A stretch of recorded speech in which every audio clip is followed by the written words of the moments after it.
And for as strong as I am, I was like, no, I do have needs.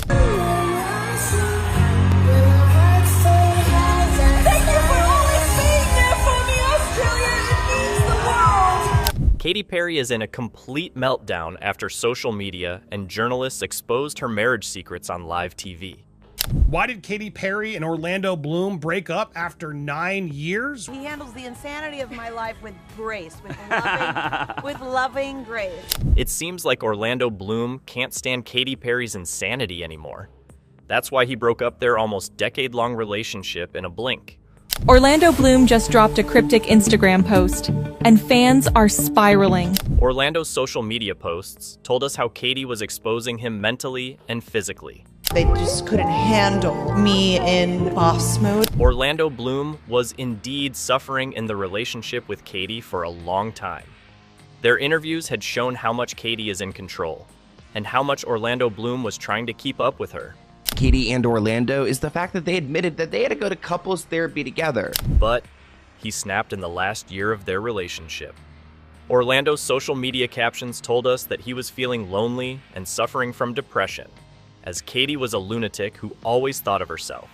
She was using him as a puppet, and he was letting her do it. First of all, we will talk about how Katy's marriage secrets were exposed. Then, we would talk about how it was impacting Orlando Bloom's mental health, and what drove him to break up with Katy. We would delve deeper into his and Katy's cryptic messages too, that would show us their emotional and mental health conditions, and how they are exposing each other to their fans.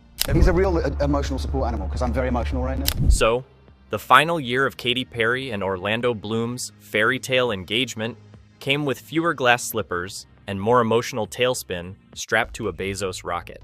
Orlando opened up about their relationship struggles in an interview, saying, "We're in two very different pools for their work. Her pool is not a pool that I necessarily understand, and I think my pool is not a pool that she understands." What started as a glossy celebrity pairing slowly unraveled in front of our eyes, and Katy's public meltdowns were basically neon signs that screamed, "This relationship is doomed." But nothing quite shouted, "I need help," like Katy's headline-stealing, dignity vaporizing 11-minute space ride. Katy Perry's cringe tour. Homegirl really thinks he's an astronaut flying through space. The hell is this? Oh no, she's glitching. Let's unpack that. Katy thought it would be a genius career move to hop aboard Jeff Bezos' penis-shaped spaceship and launch herself and her brand back into orbit. The stunt was meant to make her look edgy, adventurous, and like the fearless icon we all remembered from the teenage dream days. Table stiff vibes. What in the Vegas pole dancing moves is this? She thinks she's running on the moon. Zero gravity, zero talent. Somebody send her back to space, she's high. Instead, what we got was a zero-gravity existential crisis. A PR move so baffling, even the Amazon delivery drones cringed. The internet didn't see inspiration, it saw a desperate, out-of-touch pop star clinging to relevance like her life depended on it. The memes practically wrote themselves. Katy Perry's career has officially left Earth. Not the furry boots. Off to space she goes. I mean, it's giving desperation, let's be real, people. What was Orlando trying to do in this whole situation? He tried to be supportive, bless his hobbit heart, but sources say he found the whole thing embarrassing, ridiculous, and off-brand for a mother. These are literally his words. Imagine trying to raise a kid while your fiancé is orbiting the stratosphere for Instagram likes. That wasn't marriage material, but that was crisis management with a side of altitude sickness. We all have our strengths and then our opportunities for growth. But one of his strengths are when I crumble, he can step in and be that anchor. Well, it sounds like he's not able to step in right now, not able to save this 143 album and that tour. He tried to stop Katy after this disaster, saying that she should take care of the kid and be supportive of his career, because she's gone down into a rabbit hole. But she didn't listen to him and remained stubborn. Her boss didn't like the advice of her fiancé, and she saw him as weak and jealous. I got this. I don't need any help. But actually, I do need help. I do need a partner. And for as strong as I am. So, she went toward another pop star stunt. If Katy Perry's space ride was the emotional launch of her relationship breakdown, then 143 was the explosive crash landing.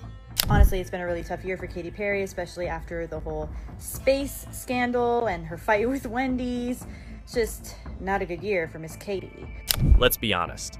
Naming the album 143, teen text code for I Love You, was probably the first red flag. Nothing screams desperate to be loved more than using a phrase last relevant during MySpace days. But hey, if anyone could bring back that early 2000s magic, maybe it was Katy? Spoiler alert, she couldn't. This whole journey is not just about going to space. It's the training, it's the team, it's the whole thing. I couldn't recommend this experience more. 143 was billed as Katy's comeback era. Instead of a phoenix rising from the ashes, we got a confused pigeon flying into a window. Critics tore it apart, calling it everything from sonically forgettable to an album that sounds like AI trained on Pinterest affirmations. Even diehard fans couldn't sugarcoat it. Their reactions were like, "Where's the sparkle? What happened to the bangers?" Or, "Why does this sound like she wrote it in a scented candle aisle at Target?" The album had all the heart of a Hallmark card and all the edge of a pool noodle. And then came the real controversy, her collaboration with Dr. Luke. Yes, that Dr. Luke who was once accused of abuse by Keisha. In an era where public figures are one bad decision away from cancellation, Katy jumped into that PR bonfire with gasoline and glitter.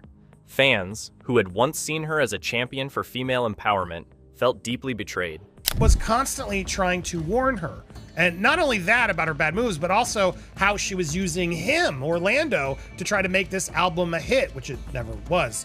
Twitter lit up, Reddit revolted, Keisha stans rioted in the comment sections. And in the middle of this cultural backfire was Orlando Bloom, reportedly standing off to the side, muttering something along the lines of, "I told you this was a bad idea." I honestly thought Orlando Bloom was very secure, because if I was with my spouse and they rated me not number 2, but number 3 on the best lovers list, behind John Mayer and Josh Groban, I don't know what I would do. He wasn't just being a grumpy fiancé. Sources say he genuinely advised Katy to avoid the project, both musically and ethically.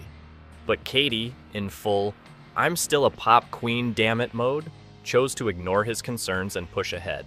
What she got in return was a PR scandal, terrible streaming numbers, canceled performances, and another massive dent in her relationship. Because I'm usually just alpha. You know, I'm like testosterone. I'm like this. Sources told us that Orlando and Katy stopped talking to each other at their homes. There was tension in their relationship, and they were ignoring each other continuously. He said, "I won't lie. We definitely battle our emotions and creativity," which, again, like kind of red flags that they really challenging. Like all those reallys? Really? And those are all quotes from a couple years ago. It wasn't just about a bad album, it was about ego, stubbornness, and denial. Katy was trying to prove she still had it, that she didn't need direction from Orlando or from critics, or not even from the fan base that once put her on a glittering throne. And in doing so, she showed exactly how out of touch she had become. Meanwhile, Orlando was slowly morphing into the guy at parties who fake smiles through his fiance's karaoke of Firework while internally planning his solo trip to Venice.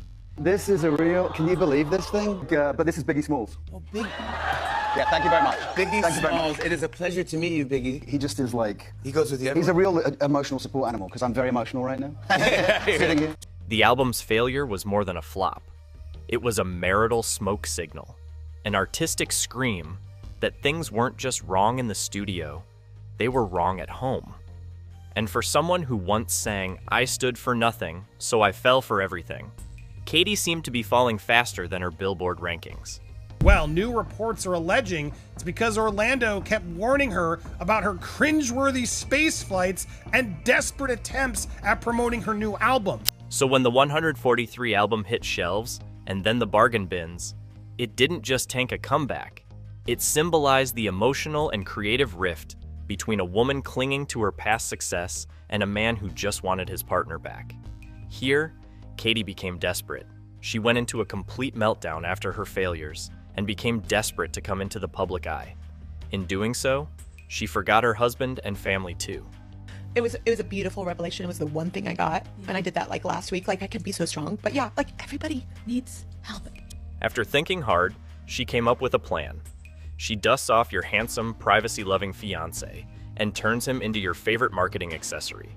Why sell records with talent and timing when you can post a shirtless Orlando Bloom sweating on a treadmill like it's a Peloton ad from hell? Up until this point, Orlando Bloom had carefully cultivated an image of a chill, slightly goofy British guy who'd rather be sword fighting in New Zealand or paddleboarding with his dog than basking in paparazzi flashbulbs. He wasn't exactly angling for Instagram Husband of the Year, but Katy had other plans. It's rare to find someone that will go through the mud. As her 143 album campaign started circling the drain, miraculously, Orlando was everywhere. He was on red carpets, in Katy's Instagram captions, and jogging shirtless, while Katy casually films him as if that's what people in healthy, stable relationships do. And going like, I don't like you right now, but I will always love you, but I really don't like you. There were flirty red carpet appearances that felt more choreographed than a Super Bowl halftime show. Over-the-top interviews where Katy would spill the tea on their wild bedroom habits, giving fans way more than they asked for, and giving Orlando exactly the kind of secondhand embarrassment that makes you consider faking a Wi-Fi outage during the press tour.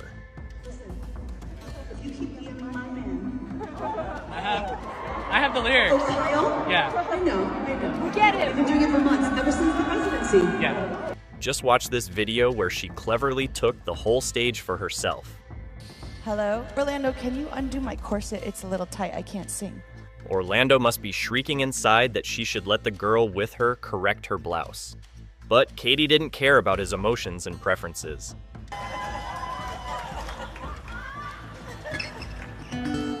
Insiders close to the couple began whispering what everyone already suspected. Orlando didn't sign up to be Katy's social media prop. In fact, he reportedly hated it.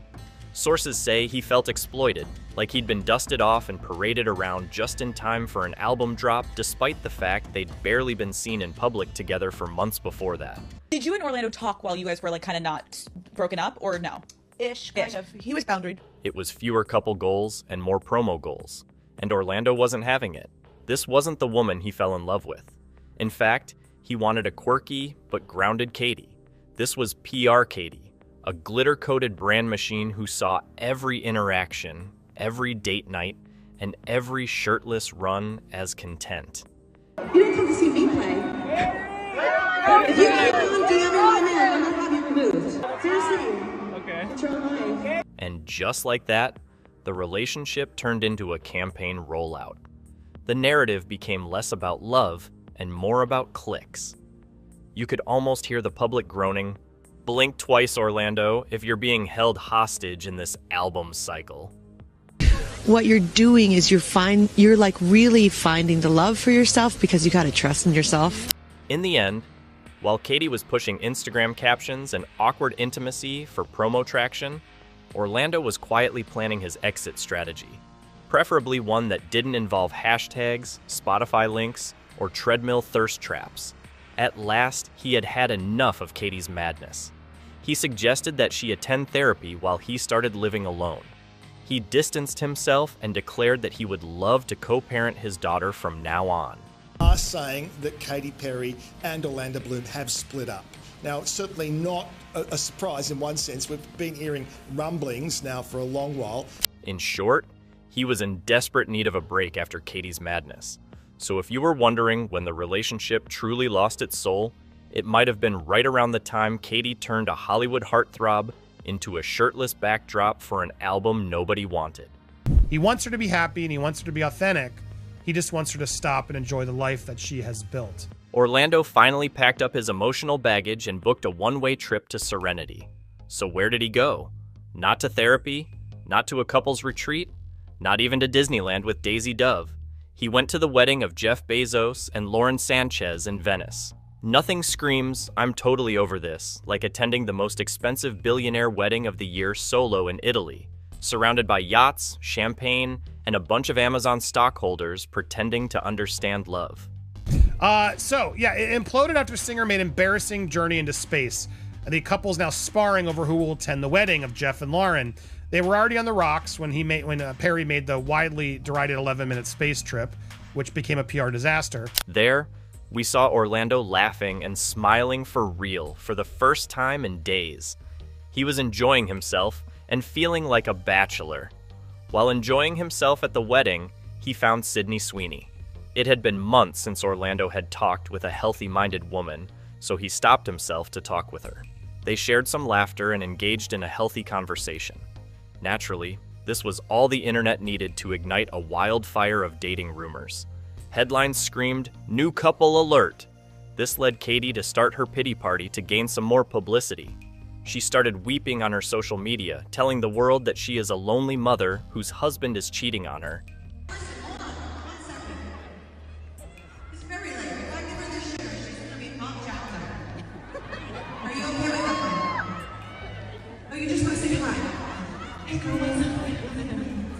This was a blow for Orlando, and he finally decided to mentally check himself out of the relationship. While Katy Perry was busy clinging to the shattered remains of her glittery pop star career, Orlando Bloom decided it was the perfect time to launch a midlife crisis docuseries. Titled To the Edge, it featured him leaping out of planes, scaling cliffs, diving off rocks, and basically doing everything short of juggling flaming swords blindfolded.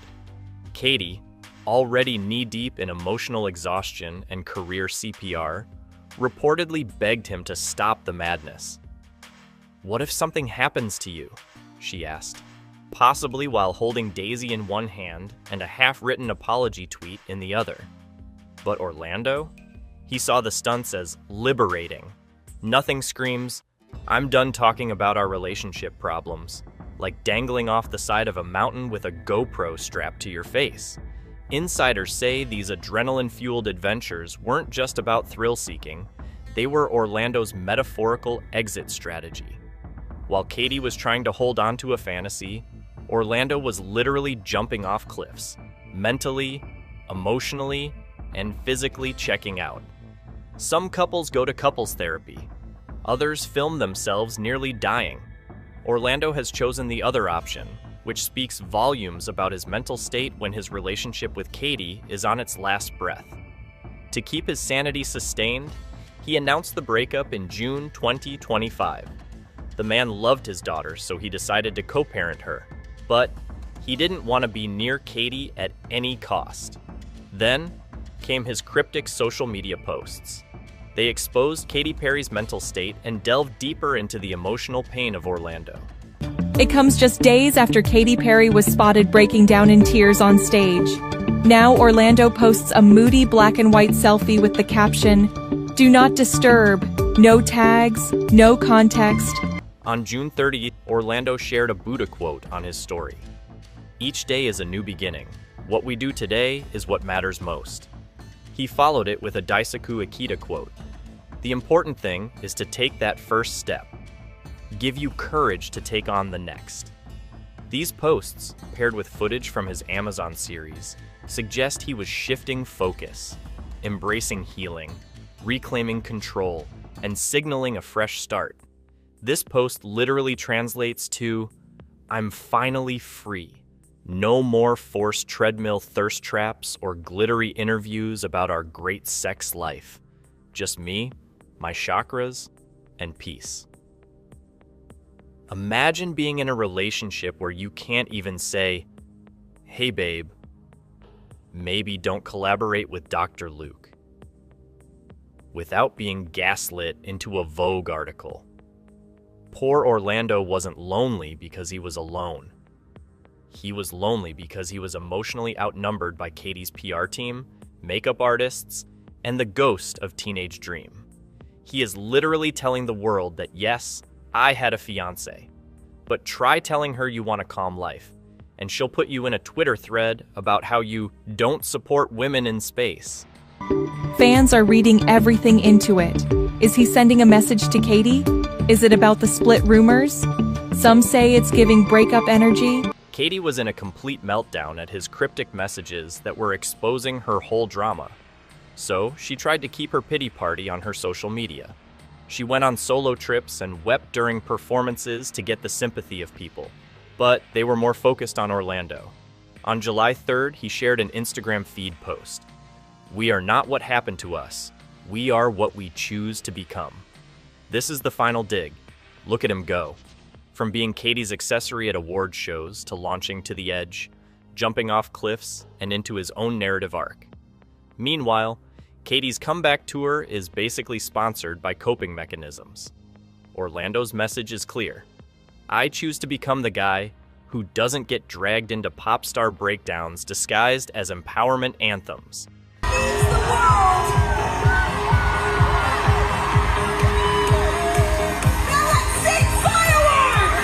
Katy was in a complete meltdown after these cryptic social media posts that totally exposed her. So, she shared a mood quokka Instagram post. On June 27th, just after the breakup was confirmed, Katy posted a happy slideshow from Rottenest Island, smiling with a quokka, biking, playing cards with Daisy. Caption: Mood quokka. Because nothing says emotional resilience like a marsupial montage.